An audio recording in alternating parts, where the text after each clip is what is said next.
DBT link আপুনি বেংকত নোযোৱাকৈ ঘৰত বহি কেনেকৈ কৰিব।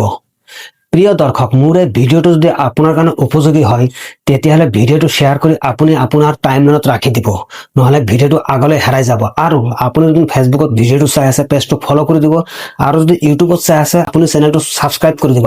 আৰু মোৰ খুৱাতে দেখা পাব স্ক্ৰীন শ্বেয়াৰৰ মাধ্যমৰ জৰিয়তে ডিবিটি লিংক কেনেকৈ কৰে। আৰু ডিবিটি লিংক হৈছে একাউণ্টৰ লগত আধাৰ ছেটিং, তাকে কোৱা হয় ডিবিটি লিংক। আৰু অন্য এক্সট্ৰা একো কৰিব নালাগে। তেতিয়াহ'লে আহক আগলৈ আগবাৰো ডিবিটি লিংক কেনেকৈ কৰে। পোন প্ৰথমে মই মোৰ মোবাইলৰ গুগল ক্ৰম অপেন কৰিলো। ইয়াত দেখা পাইছে এনেকুৱা ইণ্টাৰফেচ আহি গ'ল। তাৰ পাছত মই NPCI টাইপ কৰি আছো। NPCI ক্লিক কৰিলো। ক্লিক কৰাৰ পাছত এনেকুৱা ইণ্টাৰফেচ আহি যাব, দেখা পাইছে। আৰু প্ৰথম অপশ্যনত মই ক্লিক কৰি দিলো। দিয়াৰ পাছত এই এনেকুৱা অপশ্যন আহি গ'ল। বাওঁহাতে থ্ৰী ডট ক্লিক কৰিলো। কৰাৰ পিছত চাৰিটা অপশ্যন আহিল। কাষ্টমাৰত মই ক্লিক কৰি দিলো। দিয়াৰ পিছত এনেকুৱা ইণ্টাৰফেচ আহিব। আৰু 4 নম্বৰ ইণ্টাৰফেচ হৈছে ভাৰত আধাৰ ছেটিং ইনেবল বেছ। তাত মই ক্লিক কৰি দিলো। দিয়াৰ লগে লগে এই ওপৰত আহি গ'ল আধাৰ ছেটিং ডি ছেটিং। মই আধাৰ ছেটিঙত ক্লিক কৰি দিলো।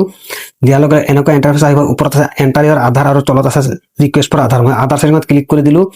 দিয়াৰ পিছত এতিয়া মই মোৰ আধাৰ কাৰ্ডৰ নাম্বাৰটো ইনপুট কৰি আছো। দেখা পাইছে মই ইনপুট কৰি আছো।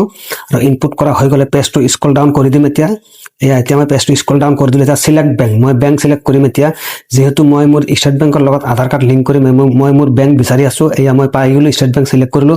তাৰপিছত ছেটিং টাইপ ফ্ৰেছ ছেটিঙত মই ক্লিক কৰিলো। কৰাৰ পিছত তলত আহি গ'ল একাউণ্ট নম্বৰ। এতিয়া মই মোৰ পাছবুকৰ নম্বৰটো টাইপিং কৰি আছো, দেখা পাইছে। এনেদৰে আপুনি আপোনাৰ বেংক একাউণ্ট নম্বৰটো টাইপিং কৰিব। কৰাৰ পিছত তলত আছে কনফাৰ্ম একাউণ্ট নম্বৰ। ইয়াতো আপুনি একাউণ্ট নম্বৰ টাইপিং কৰিব। যদি ভুল হৈ যায় একাউণ্ট নম্বৰ মিছমেচ বুলি ৰঙা আহিব, আৰু শুদ্ধ হ'লে সেউজীয়া হৈ আহিব। দেখা পাইছে কি ধুনীয়াকৈ লিখিলো। তাৰপিছত তলত আহি গ'ল কেপচা। মই কেপচা লিখি আছো। লিখা হৈ গ'ল। লিখা হৈ গ'ল। এতিয়া মই ছাবমিট নামাৰো, ওপৰ পিনে গুচি যাম। এই তাত ক্লিক কৰিলো। ক্লিক কৰাৰ পিছত মই পেজ স্ক্ৰল ডাউন কৰিম। কৰাৰ পিছত ছাবমিটত ক্লিক কৰিলো। আকৌ এই পেজ আহিব, স্ক্ৰল ডাউন কৰি থাকক। একদম শেষত এগ্ৰি এণ্ড কণ্ডিশ্যন তাত ক্লিক কৰিলো। এনেকুৱা ইণ্টাৰফেচ আৰু OTP আহিব। OTPটো ভৰাই দিম। দেখিছে, এতিয়া মই কনফাৰ্মত মাৰি দিলো। কনফাৰ্ম মাৰি দিছো। এনেকুৱা ইণ্টাৰফেচ আহিব। আৰু ইয়াত আকৌ এটা কনফাৰ্ম আহি গ'ল। আধাৰ ছেটিং হৈ আছে, প্ৰচেছ লৈ আছে। আপোনাক অলপ সময় অপেক্ষা কৰক। এই আধাৰ ছেটিং ছাকচেছফুল হৈ গ'ল, দেখিছে।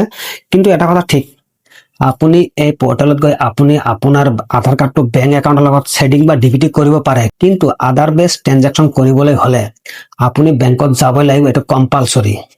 আৰু আপুনি আধাৰ কাৰ্ড লিংক কৰিবলৈ হ'লে আপোনাক লাগিব বেংক একাউণ্ট আৰু আধাৰ কাৰ্ড।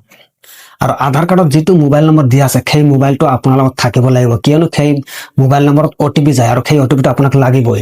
আৰু বন্ধুসকল, মোৰ এই ভিডিঅ'টো যদি আপোনাৰ কাৰণে উপযোগী বা অনুপযোগী হয় কমেণ্ট কৰি জনাব বুলি আশা ৰাখিলো। ধন্যবাদ।